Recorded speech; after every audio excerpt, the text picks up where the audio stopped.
Welcome to the road to 1 million US dollars. Let's get right into the Bitcoin chart for today, starting on this 4-hour time frame for Bitcoin, because right now, as you can see, we are getting a bit of a move to the downside here. And with this new price action confirmed in the charts here, I'm going to go ahead and call it and say that this inverse head and shoulders pattern is not going to play out, because if you still want this to play out, you would have to really draw out this right shoulder here. And to me, that just seems pretty unlikely to happen. Therefore, I simply won't really be looking at this pattern anymore unless I immediately see the price turn around here, which I do not think is very likely. I'll get to that a little bit later on in this video. Of course, this pattern never even broke out. So therefore, yeah, it simply wasn't something to worry about in the first place, but I was taking a look at this over the last couple of days, so I wanted to start this video off by saying that, well, this 108K price target is now not very likely if we are just looking at this pattern at least. Now, besides that, I think it is also important that we start taking a look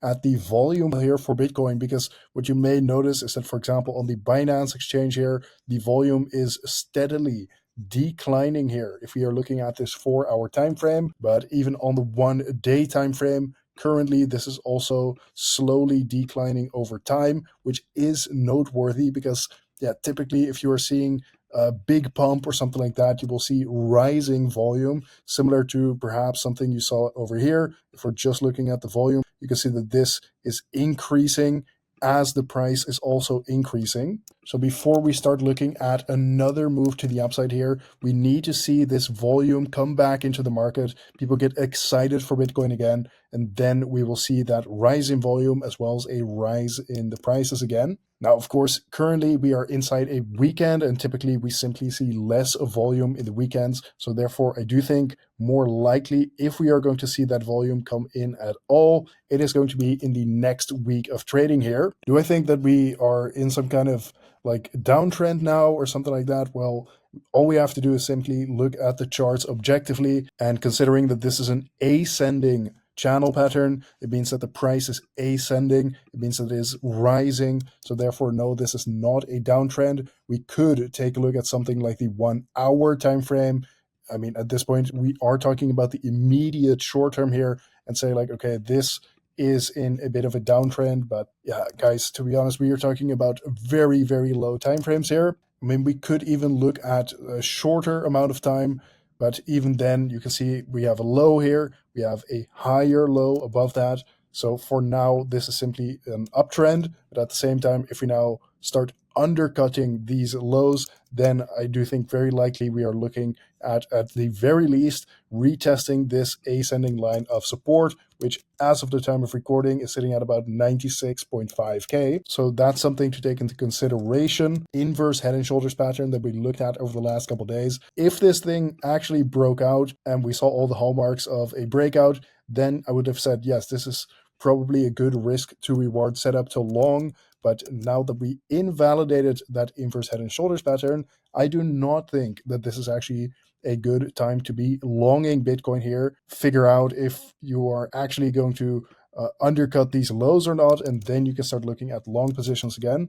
So that's just the way that I'm currently viewing the market. And I mean, overall in the market here, we are basically just chopping sideways for now. And typically what I like to do in situations like this is actually trade the much lower time frames, because that's where all of the opportunity in the market is right now, where you can, for example, take a small long position here on leverage. You can take a short position on this bearish momentum on the much lower time frames, which is going to be much more controllable than being in the middle of this ascending channel range here and trying to figure out if we are going to get another move to the upside or to the downside first, right? Either way, that is not the point of this video here today. One thing I did want to point out is that we do have a CME gap sitting at about 102.3K for the Bitcoin price. Typically, over 90% of CME gaps tend to get filled. Currently, we're trading at about 101K, roughly speaking. So yeah, there is a little bit of room between that CME gap and the current price. But again, I'm getting off topic here. Let's just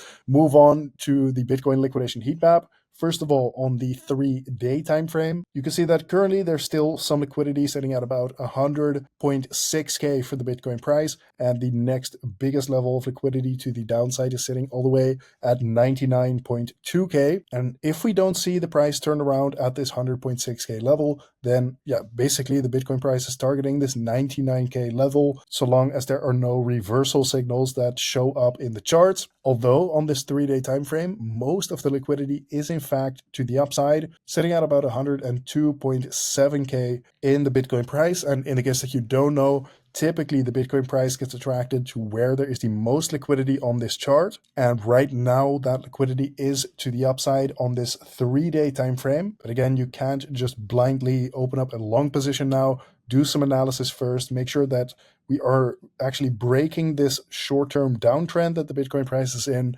that some kind of bottom has been created before you start entering into those long positions once again. But one thing that is good to see, in my personal opinion, is that we have a lot of liquidity at around that CME gap, making me think that it is quite likely that we are going to see the price, at the very least, wick up to that level once again at some point. Next, taking a look at this 2-week time frame, again, we still have a lot of liquidity to the upside. So a lot of people are shorting Bitcoin right now. And I do think the more people are shorting Bitcoin, the more likely it is that we are going to see new all-time highs being printed. Now, I talked about this liquidity to the downside here, and that is simply because currently in the immediate short term, this is in a short-term downtrend. However, once we start reversing, be on the lookout for this liquidity being taken out, because I am very, very skeptical about these people that are shorting Bitcoin here, thinking that this is like the cycle top or something like that. I think it is quite unlikely that 104k is the actual cycle top, but of course I'm completely open to being proven wrong in that sense. Either way, let's lastly take a quick look at the Bitcoin ETF flow tables. Yesterday, we saw another $428 million inflow from the Bitcoin ETFs. So yeah, again, like I've been saying for like a month at this point, so long as the Bitcoin ETFs keep buying hundreds of millions of dollars worth of Bitcoin every single weekday, obviously this will have an upwards pressuring effect on the Bitcoin price. Either way, this has been today's market update. Thank you very much for watching once again, and I will see you tomorrow in the next one.